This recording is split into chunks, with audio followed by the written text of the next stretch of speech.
Indian geography MCQ, भारतीय भूगोल MCQ लेके मैं आ गया हूं। ये सभी जो क्वेश्चन है ये SSC MTS GK GS PYQ है। तो अगर आप एसएससी एमटीएस 2023 एग्जाम देने वाले हो तो ये आपके काम का है। स्टार्ट करते हैं। Netaji Subhash Chandra Bose international airport is situated in. तो आपको बताना है नेताजी सुभाष चंद्र बोस इंटरनेशनल एयरपोर्ट कहां पे है, अंतरराष्ट्रीय हवाई अड्डा। तो ये है बहुत आसान क्वेश्चन है, कोलकाता में। बाकी जो शहर है इसमें बात करें, मुंबई में आपको मिल जाएगा कौन सा, छत्रपति शिवाजी इंटरनेशनल एयरपोर्ट। तो छत्रपति शिवाजी इंटरनेशनल एयरपोर्ट जो है ये कहां है, मुंबई में। मुंबई कहां है, महाराष्ट्र में। महाराष्ट्र में आपको एक और नागपुर जो है, नागपुर में आपको मिल जाएगा B R Ambedkar international airport, है ना। तो जो बाबा साहेब भीमराव अंबेडकर इंटरनेशनल एयरपोर्ट जो है ये आपको नागपुर में मिलेगा, ये भी याद रखना है। दिल्ली में मिलेगा आपको IGI Indira Gandhi international airport, और चेन्नई में जो इंटरनेशनल एयरपोर्ट है उसे चेन्नई इंटरनेशनल एयरपोर्ट नाम से ही बुलाते हैं। तो ये नाम याद रखने हैं। Next MCQ, Which state has the highest reserve of graphite in India as of April 2022? अब ये थोड़ा चेंज कर दो ना 2023 के हिसाब से, तो कुछ खास चेंज नहीं है इसमें। तो बताना है ग्रेफाइट, है ना। ग्रेफाइट क्या होता है, आप लोग जो पेंसिल से लिखते हो तो पेंसिल का जो निब होता है ना, निब है ना, जो लिड जिसे लिखते हो ब्लैक कलर का, तो वो क्या है, वो ग्रेफाइट है। असल में ग्रेफाइट कार्बन का ही एक रूप है। जो कार्बन है ना वो कार्बन का ही एक फॉर्म है, एक रूप है। तो ग्रेफाइट का सबसे ज्यादा रिजर्व आपको अरुणाचल प्रदेश में मिलेगा, हमारे कंट्री में। Next MCQ, in India second census of 21st century was conducted इन।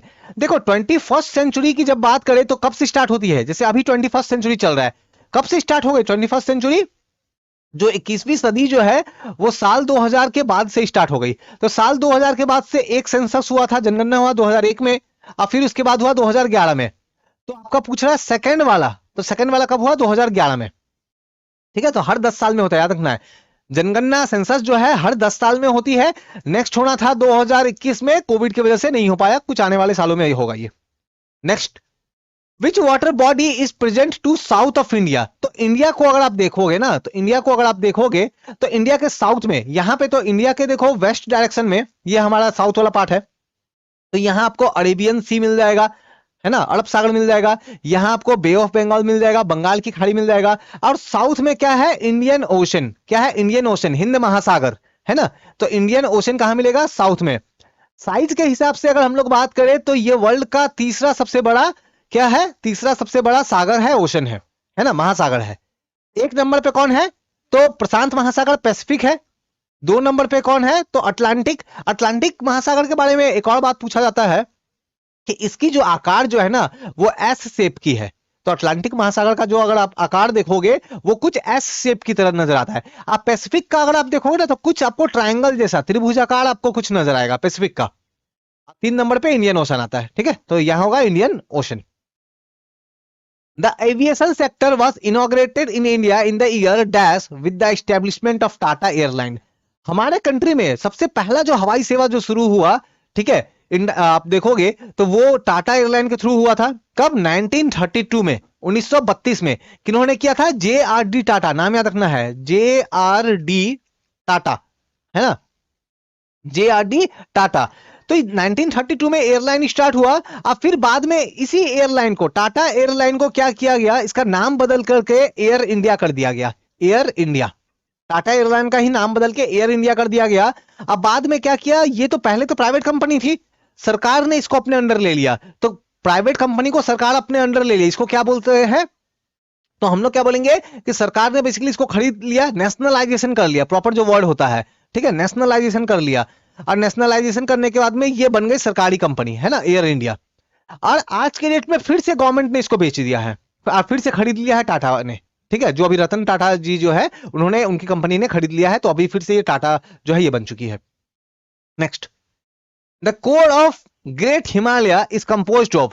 हिमालय पर्वत को अगर आप देखोगे ना तो उसका जो कोर वाला एरिया है, अंदर वाला कोर वाला जो एरिया जो है वो बना हुआ है ग्रेनाइट से।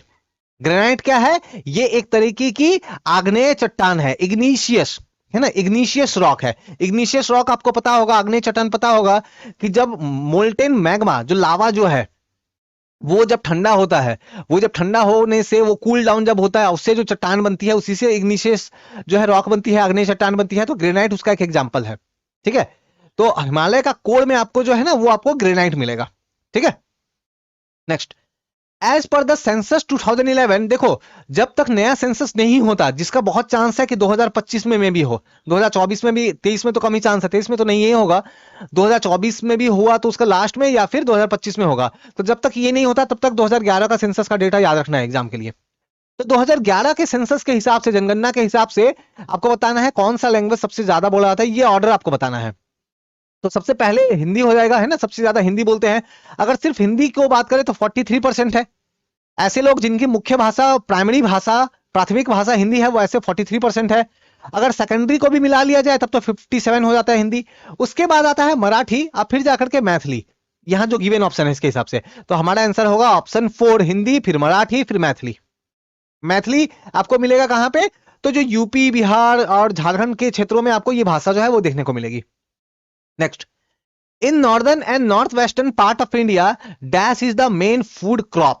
तो हमारे कंट्री के जो नॉर्थ पार्ट में, उत्तरी भाग में, और नॉर्थ वेस्ट, है ना, जो उत्तर पश्चिम वाला इलाका जो है, जो पंजाब के आसपास, पंजाब, हरियाणा, दिल्ली, इन सब के आसपास के इलाका जो है, यहां पे वीट की बहुत अच्छी खेती होती है, गेहूं, वीट की बहुत अच्छी खेती होती है।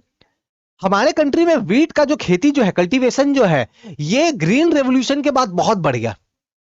एक टाइम ऐसा था कि जब हमारे कंट्री में गेहूं की कमी थी, वीट की कमी थी, है ना, प्रॉपर फूड नहीं मिल पा रहा था लोगों को। लेकिन जब ग्रीन रेवोल्यूशन हुआ, ग्रीन रेवोल्यूशन के लिए हम लोग किसको क्रेडिट देते हैं? MS स्वामीनाथन, याद रखना है ना। तो ग्रीन रेवोल्यूशन के लिए अगर आपको किसी का नाम लेना है, तो जिनके कारण से ये सक्सेसफुल हो पाया, तो बहुत इंपॉर्टेंट नाम आता है MS स्वामीनाथन। ठीक है, तो इनकी वजह से वीट कल्टीवेशन जो है वो इंप्रूव हुआ। Next, what is the Brahmaputra river called in Arunachal Pradesh? देखो ब्रह्मपुत्र रिवर जो है वो तिब्बत से स्टार्ट होती हुई इस तरह आती है, और फिर एक यू टर्न लेके इस तरह से एंटर करती है। तो तिब्बत में जब ये फ्लो होती है ना, तो वहां बोलते हैं इसको क्या? यारलुंग सांगपो। क्या बोलते हैं? यारलुंग सांगपो। कहां? तिब्बत में, जो कि चाइना का पार्ट है, बेसिकली चाइना ने उस पर जो कब्जा किया हुआ है। ठीक है, तो यारलुंग सांगपो। फिर उसके बाद ये एक यू टर्न लेकर के अरुणाचल प्रदेश में एंटर करती है।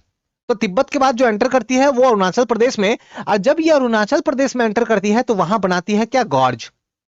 गॉर्ज एक गहरी घाटी बनाती है।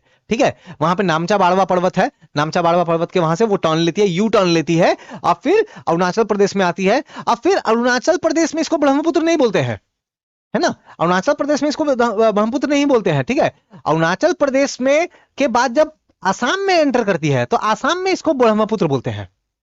और फिर आसाम से फिर चली जाती है ये बांग्लादेश, है ना, बांग्लादेश जहां पे गंगा और फिर ये मिल जाती है ना। तो अरुणाचल प्रदेश में इसको बोलते हैं दिहांग। अरुणाचल प्रदेश में इसको बोलते हैं दिहांग। ये ब्रह्मपुत्र नदी की लंबाई 2900 किलोमीटर है, 2900 किलोमीटर है। लेकिन ये पूरा का पूरा इंडिया में नहीं है, काफी सारा भाग बांग्लादेश में और जो है वो तिब्बत में है। तो इंडिया में देखोगे तो 950, 950 किलोमीटर के आसपास का जो है वो इंडिया में पड़ता है। ठीक है, next MCQ, the Tamil Nadu coast get a large portion of its rain during. तो हमारे कंट्री के अगर साउथ में अगर बात करो ना, तो तमिलनाडु यहां पे है। तो तमिलनाडु में ना अक्टूबर नवंबर के महीने में आप देखोगे ना, जो इस तरफ से जो विंड आती है, जो बे ऑफ बंगाल, बंगाल की खाड़ी के ऊपर से जो हवा चलती है, जो मानसूनी हवाएं, इसका दिशा क्या होता है? तो दिशा होता है नॉर्थ ईस्ट। तो नॉर्थ ईस्ट मानसून बोलेंगे। तो नॉर्थ ईस्ट मानसून की वजह से तमिलनाडु के जो तटीय क्षेत्र है, जो कोस्टल एरियाज जो है, वहां पे ठंड के समय, अक्टूबर नवंबर के समय में क्या होती है? बारिश होती है, याद रखना है।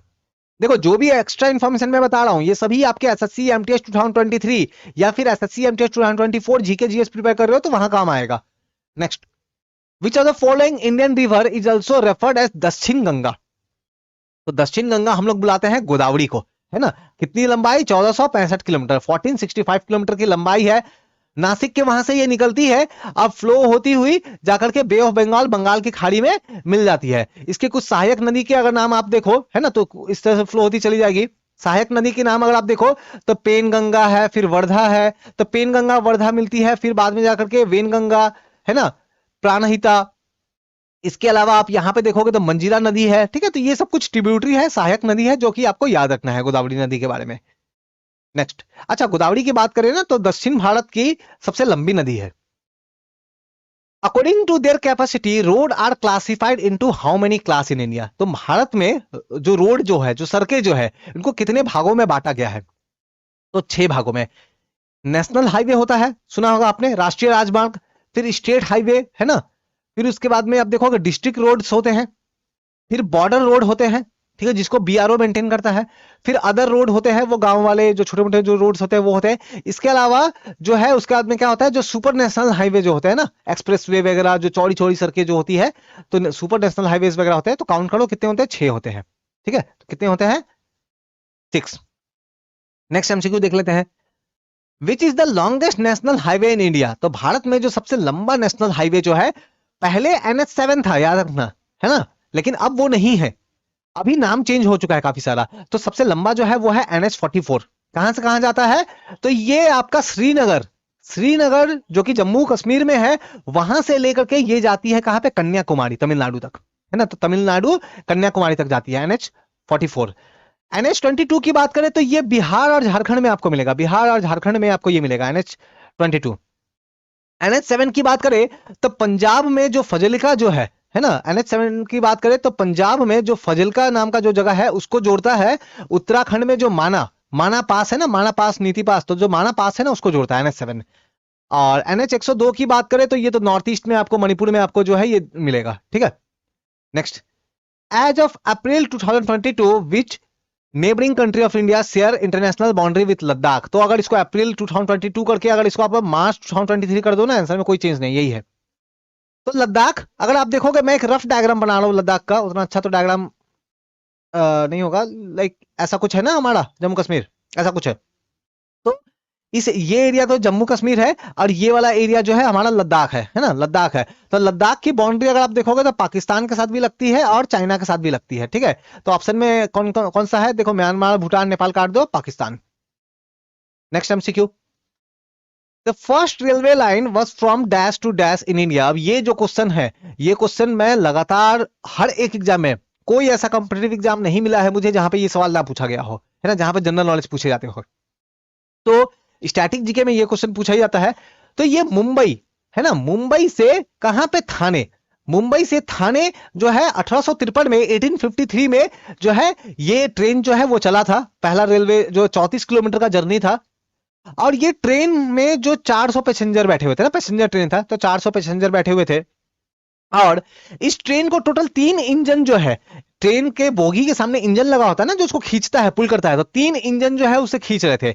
एक इंजन का नाम था सुल्तान, ठीक है, एक का नाम था सिंध, और एक का नाम था साहिब, साहिब। तो ये नाम याद रखना है, सुल्तान ये पूछा गया है एसएससी एग्जाम में, ठीक है, एसएससी जी के जीएस में ये पूछा गया है। तो सुल्तान, सिंध और साहिब याद रखना है आपको, 34 किलोमीटर का जर्नी था ये।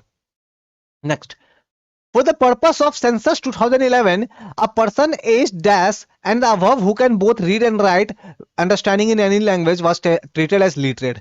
2011 में जब जनगणना हुई ना, तो 7 साल के ऊपर के लोग, जिनको लिखना आता है, जिनको पढ़ना आता है, रीड कर सकते हैं और राइट कर सकते हैं। अगर आप 7 साल के ऊपर के हो और आपको लिखना भी आता है, पढ़ना भी आता है, तो वैसे केस में आपको जो है साक्षर माना गया था 2011 के सेंसस में, जनगणना में। तो लिटरेट, एज अ लिटरेट, साक्षर ट्रीट करने के लिए 7 ईयर के ऊपर होना है, और रीड एंड राइट दोनों आना चाहिए था, ठीक है, तो 7 ईयर। अच्छा, सबसे ज्यादा साक्षरता अगर हमारे कंट्री की अगर आप देखो ना, तो 2011 की जनगणना के हिसाब से, सेंसस 2011 के हिसाब से 74% के आसपास इंडिया का था, ठीक है, एवरेज। जिसमें सबसे हाई था केरला का, केरला का 94% के आसपास। अब बिहार का देखोगे तो आप सबसे लो था, है ना, तो बिहार का सबसे कम था। As per census 2011 which of the following is correct range of population of India. तो इंडिया की पॉपुलेशन 2011 की जनगणना के हिसाब से कितनी है, तो बिलियन में दिए गए हैं ना नंबर, बिलियन का मतलब होता है 100 करोड़, 100 करोड़। तो यहां पे आंसर हो जाएगा कौन सा, ऑप्शन नंबर 2, है ना, 120 से लेकर के 130 करोड़ के आसपास का पॉपुलेशन। ये 2011 की बात हो रही है जनगणना की, है ना, आज तो डेफिनेटली और बढ़ गया होगा। Which state has the highest reserve of manganese in India as of April 2022? Again date change करो, 2023 चेंजेस नहीं है। तो हाईएस्ट रिजर्व जो है वो मिलता है ओडिशा में। हाईएस्ट रिजर्व की बात हो रही है, देखो जब कभी भी किसी भी ओड की बात करो आप, ओड मतलब कोई भी अयस्क की बात करो, तो वहां पे 2 आपको टर्म मिलेंगे, एक होता है रिजर्व और एक होता है प्रोडक्शन। अब ये होता क्या है, रिजर्व मतलब सबसे ज्यादा कहां पे है, मान लो उड़ीसा में है टोटल 100 केजी, एग्जांपल के लिए मैं समझा रहा हूं 100 केजी, लेकिन उड़ीसा में ना वो 100 केजी को निकाला नहीं जा रहा है, एक साल में बस 1 केजी निकालते हैं। उड़ीसा के पास मान लो 100 केजी मैग्नीज है, एग्जांपल के लिए समझाऊं, लेकिन निकाल रहे हैं एक साल में 1 kg। हो सकता है कि मध्य प्रदेश में 70 kg हो, तो उड़ीसा से तो कम है, लेकिन एक साल में कितने निकाल रहे होंगे? 2 kg निकाल रहे होंगे। तो रिजर्व के हिसाब से उड़ीसा नंबर 1 है, लेकिन प्रोडक्शन के हिसाब से अगर आप देखो कि कितना ज्यादा प्रोडक्शन हो रहा है, प्रोडक्शन के हिसाब से मध्य प्रदेश, महाराष्ट्र, ये काफी हाई नंबर है इनका। 27% पूरा कंट्री का 27% के आसपास मध्य प्रदेश से निकलता है, महाराष्ट्र से भी जो है वो आपका 27% के आसपास, 27% के आसपास निकलता है। ठीक है, next. Which of the following was formed to maintain and develop road network in Indian border? तो हमारे जो बॉर्डर एरियाज जो है ना, जहां पे बॉर्डर लगता है अलग अलग कंट्री से, तो वहां पे रोड वगैरह बनाने के लिए, ब्रिजेस वगैरह बनाने के लिए कौन करता है? ये BRO, बॉर्डर रोड ऑर्गेनाइजेशन। तो border road organisation. Which are the following country share their land boundary with India? तो किनका बाउंड्री जो है वो हमारा इंडिया के साथ आता है? तो आप ऑफ कोर्स आप यहां पे देखोगे भूटान है ना, भूटान की बाउंड्री जो है हम देखेंगे, कहां है राजधानी इसकी? थिम्पू ना, थिम्पू जो है इसकी राजधानी है। अच्छा, तो आंसर हो गया भूटान। इंडोनेशिया की राजधानी क्या है? तो आपको अगर पता होगा तो आप बोलोगे जकार्ता, है ना, जकार्ता। लेकिन इंडोनेशिया की जो राजधानी है ना, इसको बदला जा रहा है। क्यों बदला जा रहा है? क्योंकि जकार्ता वाला जो क्षेत्र है ना, यहां पे क्लाइमेट चेंज की वजह से, ग्लोबल वार्मिंग की वजह से फ्यूचर में ये सिटी डूब जाएगा, समुद्र में समा जाएगा। तो इसीलिए वो लोग जो है अपना कैपिटल बदल के अपना नया कैपिटल बना रहा है। अच्छा, पता है तो बताओ मुझे कमेंट करके, और नहीं पता है तो भी बताओ, मैं आपको आंसर बता दूंगा। ठीक है, कि कहां बदलने का वो लोग प्लान कर रहे हैं। ठीक है, बाकी आप देखो, वियतनाम की कैपिटल हैनोई, ठीक है, और उज्बेकिस्तान की ताशकंद, है ना। आप लोगों ने ताशकंद जरूर सुना होगा। 1965 में जब वॉर हुआ इंडिया पाकिस्तान, तो ताशकंद समझौता हुआ, लाल बहादुर शास्त्री जी गए थे। Next, which country is separated from India by gulf of Mannar? तो इंडिया की अगर बात करें, और इंडिया के साउथ में अब छोटा सा कंट्री श्रीलंका, इसके बीच में जो वाटर है ना, यहीं पे आपको मिलेगा गल्फ ऑफ मन्नार, तो श्रीलंका। ठीक है, Sri Lanka. Next, which lake of India is the result of tectonic activity? देखो, जो झीलें हैं, जो लेक जो होती है, वो अलग अलग कारणों से बन सकता है। ठीक है, अलग अलग कारणों से बन सकता है। तो इसमें से अगर हम लोग देखें कि टेक्टोनिक एक्टिविटी की वजह से, आपको पता होगा कि हमारा जो पृथ्वी जो है, ये बहुत सारे प्लेटों से बना हुआ है। हमारे अर्थ जो है बहुत सारा प्लेट है। अब वो प्लेट एक दूसरे से टकराते रहते हैं, इधर उधर मूव होते रहते हैं, जिसके कारण भूकंप भी होता है, अर्थक्वेक भी आता है। तो उसे टेक्टोनिक एक्टिविटी बोलते हैं। तो इसी टेक्टोनिक एक्टिविटी की वजह से वुलर लेक बना है ना। ये फ्रेश वाटर है ना, मीठे पानी का झील है। ठीक है, मीठे पानी का झील है। Next, with which with respect to the value addition in textile industry, knitting is followed by which producer? तो टेक्सटाइल इंडस्ट्री, जो कपड़ा उद्योग जो है, ठीक है, उसमें नीटिंग के बाद में हम लोग क्या करते हैं? तो नीटिंग के बाद में हम लोग क्या करते हैं? डाइंग करते हैं, कपड़ा रंगने का काम करते हैं, और फिर उसका तो फिनिशिंग देने का काम करते हैं हम लोग। नाउ नेक्स्ट क्वेश्चन देख लो आप। What is the capital of India neighbour country Afghanistan? बहुत आसान क्वेश्चन है। अफगानिस्तान का कैपिटल कितना कौन सा है? तो कैपिटल है इनका काबुल। कैपिटल क्या है? काबुल। अफगानिस्तान के साथ हमारी 106 किलोमीटर लंबी बॉर्डर लगती है, याद रखना है, 106 किलोमीटर लंबी बॉर्डर लगती है। अच्छा, पाकिस्तान का कैपिटल पता है आपको? ऑप्शन भी मैं दे दे रहा हूं, कराची की इस्लामाबाद। कराची और इस्लामाबाद में से कौन सा है पाकिस्तान का कैपिटल? बताओ तो आप मुझे। Next, census 2011 was the dash national census? तो देखो, सेंसस तो हमारा 1950 से स्टार्ट हो गया था आजादी के बाद।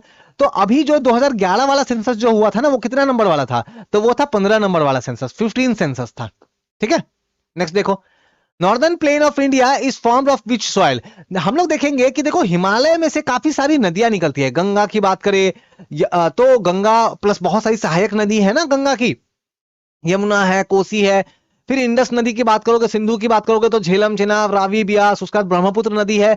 तो काफी सारी ये जो नदियां जो है, इन्होंने अपने साथ जो है वो मिट्टी लेके आए हैं। ठीक है, कौन सी मिट्टी? एल्यूवियल सॉइल, अवसादी अवसादी जो मिट्टी जो होती है, जो जलोढ़ मिट्टी जो होती है। और इसी मिट्टी से हमारा कंट्री का जो नॉर्दर्न प्लेन जो है वो बना है। ठीक है, तो नॉर्दर्न प्लेन जो हमारा यूपी का एरिया, बिहार, वेस्ट बंगाल का एरिया देखोगे, मध्य प्रदेश का एरिया, पंजाब, तो ये सब जो नॉर्दर्न प्लेन वाला एरिया है ना, उत्तरी भाग, ये नदियों के लाए गए मिट्टी से बना हुआ है। कौन सी मिट्टी? Alluvial soil. अच्छा, एलुवियल सॉइल जो होती है ना, जलोढ़ मिट्टी, इसके भी दो टाइप होते हैं। एक होता है खादर और एक होता है बांगर। एक होता है बांगर, खादर और बांगर। खादर क्या होता है? जो नई जलोढ़ मिट्टी होती है, जो न्यू एलुवियल सॉइल होता है, उसको खादर बोलते हैं। अब बांगर क्या होता है? ओल्ड वाला, ओल्ड एलुवियल सॉइल, जो पुरानी जलोढ़ मिट्टी है, उसको बांगर बोलते हैं। Next, how many state and union territory of India did the census 2011 covered? तो जब 2011 में सेंसस हुआ था तो कुल मिलाकर कितने राज्यों और केंद्र शासित प्रदेश है ना, कितने स्टेट और यूनियन टेरिटरी में जो है वो काउंटिंग जो है की गई थी? तो आंसर हो जाएगा 35। 35 कुल मिला के राज्य प्लस केंद्र शासित प्रदेश दोनों को मिला के बात हो रहा है, ठीक है। स्ट्रोमो लेक इज ग्लेशियल लेक, है ना, ग्लेशियर लेक मतलब ग्लेशियर के पिघलने से ये लेक बनता है। कहां है ये? तो ये है सिक्किम में है, ये सिक्किम में। सिक्किम में एक और लेक इंपॉर्टेंट है, गुरुदोंगमर। गुरुदोंगमर, ठीक है। तो गुरुदोंगमर जो लेक है ये इंपॉर्टेंट है और धार्मिक कारणों से भी ये इंपॉर्टेंट है, रिलीजियस एक्टिविटी की वजह से भी ये इंपॉर्टेंट है, तो नाम याद रखना है आपको, सिक्किम। अच्छा, अब अगेन फिर से एक और क्वेश्चन मैं पूछूंगा, बताओ सिक्किम भारत का भाग कब बना? है ना, जब आजादी जब हुई थी उस समय तो सिक्किम हमारा भाग नहीं था ना, बाद में ऐड हुआ। तो कौन से ईयर में सिक्किम हमारा पार्ट बना, बताओ। The longest national highway NH44 already हमने देख लिया, जम्मू कश्मीर कन्याकुमारी से कन्याकुमारी, जम्मू कश्मीर श्रीनगर से कन्याकुमारी तक जाता है ना, तो कन्याकुमारी तमिलनाडु में, ठीक है। Next, the climate of India is described as which of the following type? तो भारत में जो क्लाइमेट होती है ना, भारत में जो भी क्लाइमेट जो है, जो जलवायु जो है, ये मानसून हवाओं के कारण होती है ना, तो इस कारण से हम लोग इसे बोलते हैं क्या, मानसून क्लाइमेट।